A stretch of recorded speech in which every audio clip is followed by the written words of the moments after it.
they lived in water because they were too heavy to support their weight. I don't know. But Noah, being 600 years old when this boat was built, would have been smart enough to figure out to bring 2 babies on the ark. Just be sure to get a pink one and a blue one. All right? The reason for bringing babies would be numerous. For one thing, there's only about 40 different kinds of dinosaurs. There are 800 different varieties in the textbooks. You know, there's a brachiosaur, the apatosaur, the cetosaur. But if you look at a cetosaurus and an apatosaurus, you're going to say that's the same kind of dinosaur. It's like there are 250 varieties of dogs, but Noah only had to have 2 of the dog kind on the ark. There may be 800 names of dinosaurs out there for these kids to try to learn, but there's only 30 or 40 basic kinds. And if you limit it to babies, no problem, or young ones. After this flood, the climate was different. The water-dwelling dinosaurs, of course, many of those would have been destroyed. In catastrophic conditions, fish get killed in the water. You know, an earthquake underwater can kill fish in the water. Thermal shock or just the shock of the tectonic plates moving. But some would survive. You know, because there's a catastrophe, a worldwide catastrophe, doesn't mean it's simultaneously catastrophic. There may be, you know, earthquake here, and 6 months later, earthquake here. You know, tranquil seas would be someplace. We would have tranquility in the midst of the chaos. Okay?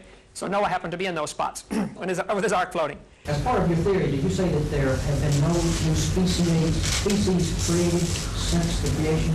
No, I would say there have been no new kinds created. As far as species, the Great Dane, or the Chihuahua, is probably a phenomena of the last 500 years. They probably did not have any Chihuahuas 500 years ago. But is a Chihuahua a new species? Well, it's kind of a subspecies. We call them all dogs the same species. Yeah, yeah. I mean new species like the frog, for example. Right. There's a whole bunch of varieties of frogs. I don't know how many different varieties, but that's where I would be very cautious to stick with the word kind, not species. By species, we define it as interbreeding. Yeah. So there's I don't know that I would even go. There's nothing new since creation. I would not go with that definition. Nothing significantly new. Yeah, nothing significantly new. Interfertile may not be the divisional line between the kinds. You might be able to take a horse and a zebra and get them to interbreed. You may be able to get, some have argued that they've been able to get a cat and a dog. I've not seen any proof of that. That kind of stuff appears in Inquirer magazine from time to time, you know, that a dat or a cog is born. But they argue that you can get a lion and a tiger, a liger. I think that's been done and fairly well documented. But stand away and look at it. They're both the same kind of animal. You know, so many species have disappeared since then, but none have been created.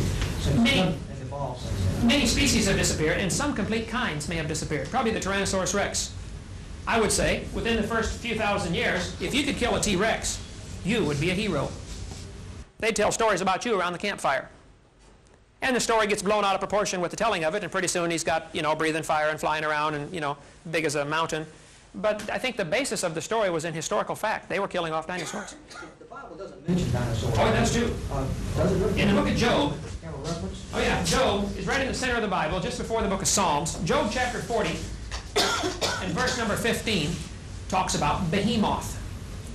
It says behemoth is the chief of the ways of God. The Hebrew word there is the biggest. That would, I think, probably be the brachiosaurus. It says he moves his tail like a cedar tree. Well, it had a tail like a cedar tree. Some reference Bibles will say behemoth was an elephant hippopotamus. You got to understand, in 1841, the bones were put together of the first reconstructed dinosaur. 1841. King James Version of the Bible was translated in 1611. So if dinosaurs were nearly extinct 1,000 years ago, let's say for all practical purposes they're totally extinct, people forgot about them. During the Dark Ages, the knowledge of dinosaurs and dragons was lost. First-hand knowledge. They're gone. They died out 500 years earlier. When they start putting the bones together in the 1800s, the people said, wow, when did this animal, where did this come from? So it was a golden opportunity to try to teach, well, maybe they lived millions of years ago. Actually, it was in the 1800s that the word prehistoric was invented. The word prehistoric will not be in a dictionary from the 1700s. Would you say dinosaurs were around during the time of the Roman Empire? I think they were, and I have some pictures. I got 6, 7 carousels full of slides. Roman mosaics have been found showing dragons fighting, long-necked dinosaurs. Paintings found in caves in Africa, even scratchings in the walls of the Grand Canyon depict dinosaurs. Legends by the thousands, of course, persist of dinosaurs, or what I would consider dinosaur. They call them dragons normally, with the typical designation of it. Many of the ancient ships' logbooks Talk about dragons or sea monsters. Captain Peter McKay, HMS Daedalus, here's the whole account right here. He and his whole crew watched for 20 minutes as a sea monster swam under their boat. The sailors begged him. They said, "Captain, don't write this in the logbook. We're just going to get laughed at," even though they all saw it. I mean, there are thousands of stories like that out there. And there are books up here in your library, you know, about Loch Ness Monster and Lake Champlain Monster. There have been 21 expeditions now to Africa. Largest swamp in the world is the Likawala Swamp in Africa, 55,000 square miles, which makes it bigger than the whole state of Florida. That swamp, Dr. Roy Mackle, University of Chicago, microbiology professor, he's been over there twice. He's going again this month or next month. His phone number and address is right here. Call him up. After his 2 trips in 1980 and 81, a movie was made called Baby, about the possibility of dinosaurs still living in the African swamp. Now, I'm not saying they're everywhere and they're running around Pensacola, but it's a big world. You get a swamp as big as Florida that's nearly uninhabited. Matter of fact, the Congo government that owns it said it's 80% unexplored. You know, they've flown over it and mapped it, but that's not exploring it. If it's such a big world that we can miss dinosaurs, then maybe we're missing some new species that you claim aren't happening. I mean, how do we know that we know all the species that are there and we don't know the new ones if we don't know the old ones either? I mean, here you're arguing from lack of evidence again. Whoa, you're arguing you're from a telling negative me- position. Yes, You're you are. telling me that there's, I know the name of that thing, Mancolo Mbembe might be out there, and it's reasonable to assume that. But you're also saying that we know for sure that there's no new species. Oh, I didn't say there's no new species. There's probably a lot of stuff yet to be discovered.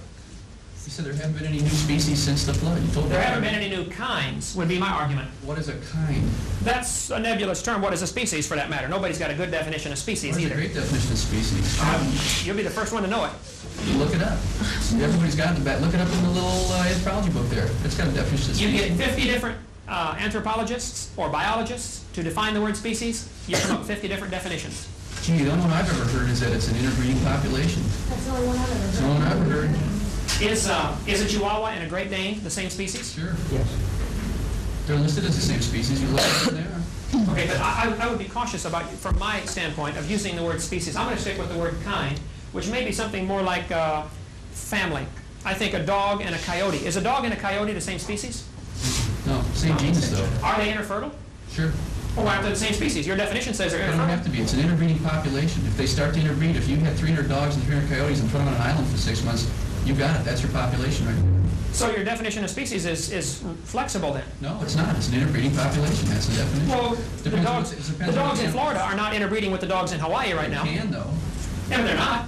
but they can if they can if they have to. That's the whole point. Well, say if dogs and coyotes are different species, just because they don't happen to be interbreeding at the moment, you got arguing both sides of this coin. Not You at understand? all. Yeah, you No, are. the only definition I think anybody here has ever heard for species is an interbreeding population. What it is, it's the only